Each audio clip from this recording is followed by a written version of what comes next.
On a rainy morning in Atlanta, a young man named Jamal Carter, just 24 years old, was headed to the biggest job interview of his life.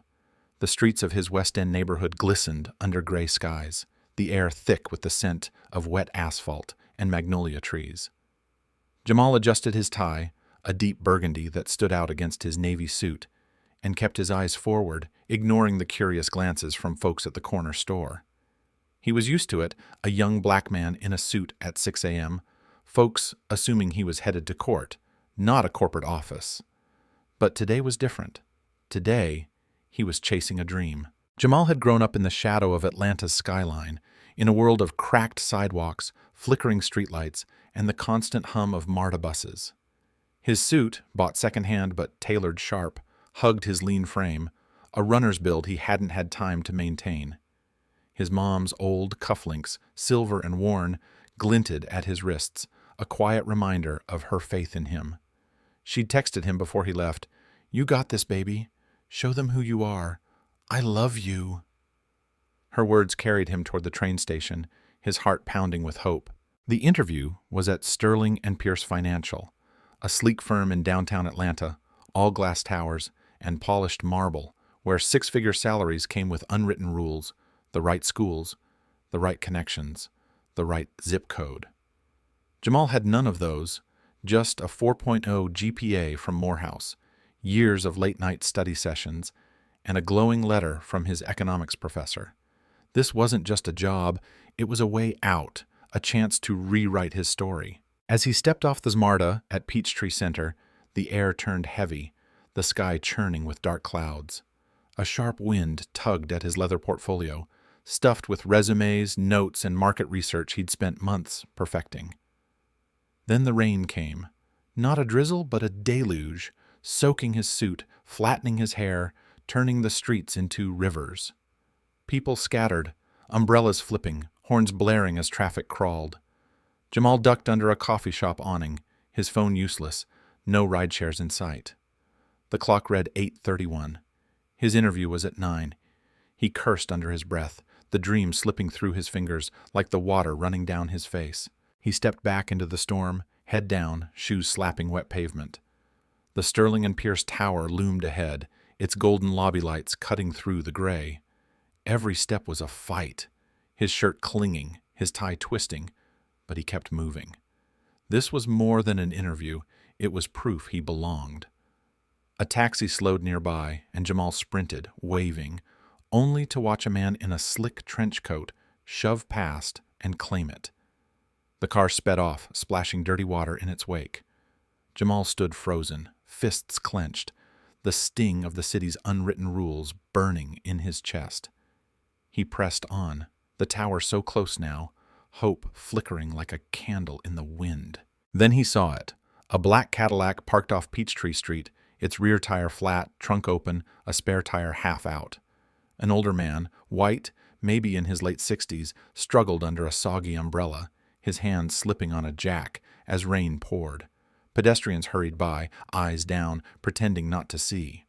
Jamal slowed, his pulse racing, the tower's glow pulling him forward. His brain screamed, "Keep going, you're late, someone else will help." But his mom's voice cut through, "You help because it's right, Jamal. That's who you are." "Screw it," he muttered. "Sir, let me help you." The man looked up, startled, rain dripping from his hat. "I thought I had it," he said, voice thin with frustration, "but this jack keeps slipping." Jamal set his portfolio in the car, praying it wouldn't soak more, and knelt in the rain. His hands moved fast, muscle memory from summers at his cousin's auto shop in Decatur. He adjusted the jack, swapped the tire, tightened the bolts, the cold metal biting his palms. "You know your stuff," the man said, watching. Jamal grinned faintly. "My cousin wouldn't let me touch his Mustang till I could change a tire in under 10 minutes. The man chuckled, offering a hand. "What's your name, son?" "Jamal Carter," he said, wiping grease on his soaked pants. "You headed somewhere big, Jamal?" The question hit hard. "Yeah," he said, voice steady despite the storm. "The biggest place I've ever gone." The man nodded, eyes sharp with something Jamal couldn't place. "Let me give you a ride." The Cadillac pulled up to Sterling and Pierce, rain still falling, the lobby glowing like a beacon. Jamal stared at his reflection in the car window, soaked, wrinkled, a far cry from the polished image he'd planned. "You sure you want to go in like that?" the man asked, not unkindly. "I have to try," Jamal said, jaw tight. He stepped out, shoes squelching, portfolio dripping, and walked into the lobby. The air was warm, floral, expensive, a world apart from the storm. Marble floors gleamed, high ceilings loomed, and subtle glances followed him, a man in a tailored coat frowning, a receptionist whispering with a smirk. At the security desk, Jamal steadied his voice. "Jamal Carter, 9 Quack. Interview with Sterling and Pierce, Finance Division."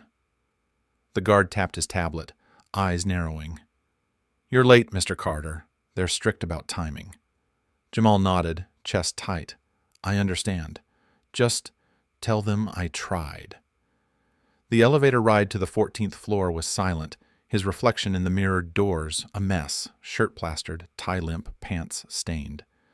The receptionist on the finance floor looked up, surprise flickering before her professional mask snapped into place. "I'm sorry, Mr. Carter," she said, glancing at the clock. 9:18. Mr. Donovan's moved on. He's got a tight schedule. Jamal's stomach twisted, the words landing like a punch. "I know I'm late," he said, voice cracking despite himself.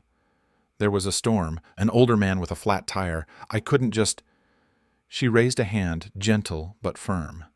"I understand, but there's no leeway." He pulled a resume from his portfolio, edges warped, ink smudged, and handed it over. "Just tell him I came," he said, raw with frustration. She nodded, a flicker of sympathy in her eyes. "I'll make sure he gets it." The elevator ride down was a blur, the lobby's clean lines mocking him as he stepped back into the city. The rain had slowed, sunlight breaking through, glinting off wet pavement. Jamal paused, throat tight, the weight of failure heavy on his shoulders.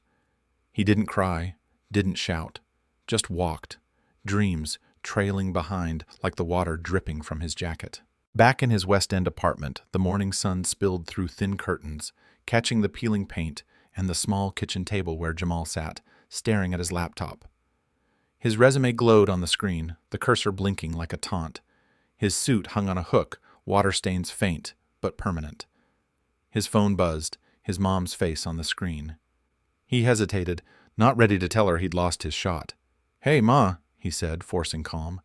"Baby, any news from that fancy company?" she asked, her voice warm.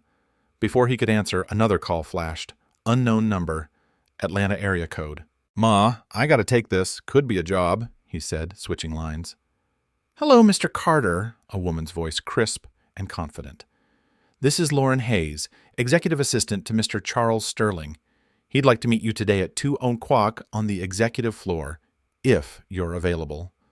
Jamal froze, heart pounding. "Wait, did you say Mr. Sterling? The CEO?" "Yes, sir," she said, unfazed. 82nd floor, do you need directions?" "No, I know it," he said, mind racing. "We look forward to seeing you," she said, and the line went dead. Jamal shot up, nearly spilling his coffee. By 12:30, his suit was pressed, shoes polished despite their scars, cufflinks gleaming. A cab dropped him at Sterling and Pierce under a clear blue sky, the tower less daunting now. The lobby felt familiar, but the stairs were softer, the guard handing him a black access badge with a gold emblem. "Executive access," he said. "No judgment." The elevator climbed to the 82nd floor, opening to a world of sunlight, sleek furniture, and city views stretching to the horizon. Lauren Hayes greeted him, her smile warm. "Mr. Sterling will see you soon." "Water?" "Water's good," Jamal said, settling into a chair, portfolio in hand, hope rising slow and steady. The double doors opened, and Jamal stepped into an office of quiet power, dark wood, leather, and windows framing Atlanta's sprawl. The man behind the desk turned, silver hair, sharp eyes, the same man from the rain-soaked street, now commanding the room. "Mr. Carter," Charles Sterling said, extending a hand. "Good to see you again." Jamal shook his hand, words catching. "I didn't know it was you out there." "That's why it mattered," Sterling said, a faint smile breaking through. "Sit." Jamal sank into a leather chair, portfolio on his lap. Sterling stood by the window, gazing over the city. 50 years ago, I stood in a Macon warehouse, young, nervous, pitching an idea to a man who could have laughed me out. He didn't. Said yes. Changed my life. This company started there. He pulled Jamal's portfolio from a drawer, edges worn, pages curled. I read this, he said, sliding it across the desk. Your analysis on tech markets, bold. Your cover letter, real. But that's not why you're here. Jamal's fingers twitched, nerves sparking. It's not? No, Sterling said, eyes steady. I can teach finance, train someone to read a spreadsheet. I can't teach heart. You stopped in that storm, helped when most would have walked away. Not for praise, but because it's who you are. Jamal's throat tightened, pride and disbelief swirling. I appreciate that, sir, he said, voice thick. Sterling leaned forward. I'm not offering you the analyst job you came for. Jamal's heart dipped, but Sterling continued. I want you with me, special assistant. You'll sit in rooms others spend years chasing. It'll be tough, but you'll build something no degree can match. Jamal stared, the offer sinking in, vast and real. Why me? He asked, raw. Sterling smiled, eyes warm with memory. Someone believed in me once, when I was just a kid with a cheap suit. It changed everything. He extended his hand, steady, certain.